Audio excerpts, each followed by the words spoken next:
tube into the bowel of someone who's sick. And that will be going into the patient's bowel. Okay, all finished. Professor Jane Andrews is a leading gastroenterologist and expert in FMT. She also loves cycling.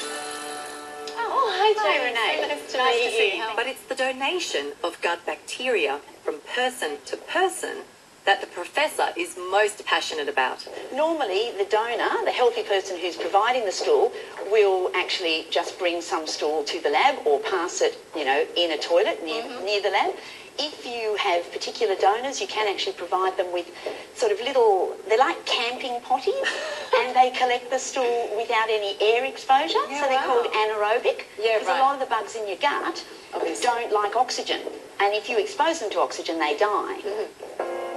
When safely transferred from gut to gut, healthy microbiota can continue to thrive, redressing the balance of problem bacteria and resolving a patient's symptoms entirely. But as a treatment, it's still in its infancy.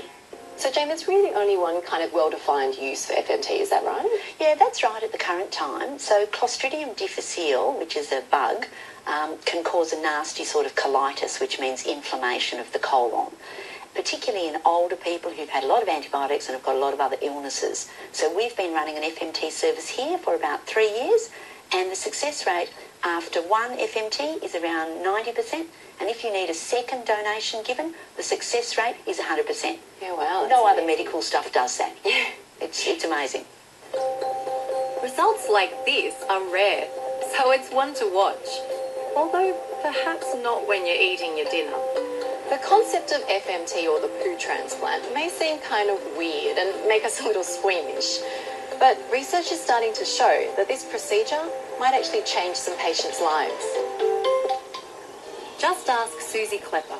When sudden digestive issues put her in hospital, the symptoms were so bad, doctors were considering an ileostomy, and then a total colectomy, where her entire large bowel would be removed and replaced with a bag. So, Susie, you were diagnosed with a Clostridium difficile infection. That must have been really scary for you. I mean, to have that happen, that sounds like it happens in a week. So you're saying basically... It's less than a week, yeah. So I went from healthy, walking around. I'd been at work on the Friday morning, fell ill in the afternoon, and we haven't had a week yet, and I'm thinking about finding shoes to match my ileostomy bag. So it was a really surreal illness. I had uncontrollable diarrhoea 15, 16 times a day. And that was one of the features of this particular illness, that it was associated with this terrible, overwhelming urgency and loss of control, which made it a very undignified illness.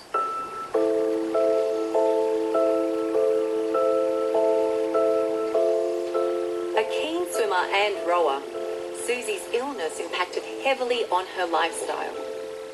So when an infectious diseases consultant suggested a fecal microbiota transplant, she jumped at the chance. Honestly, it was remarkable. Within 24 hours, the diarrhoea had halved. Wow. The inflammatory markers had almost halved, and at 48 hours, I had no diarrhoea at all. Wow. In addition to avoiding major surgery, Susie also thinks the FMT helped treat her arthritis. It seems as though the transplant has tweaked my immune system so that it's stopped. I'm functioning really well without any sort of medication. It's outcomes like this that inspire real hope for FMT as a treatment for more than just Clostridium difficile. While testing still needs to be done, some research shows that it could be used in the future to fight further health problems. Is it recording? Is it facing me? It's my arrow. I'm 5 days into my junk food diet. It's not great. I'm testing the impacts of a standard Aussie diet on my gut health. Bacony goodness. You smashed that. I've got license to eat.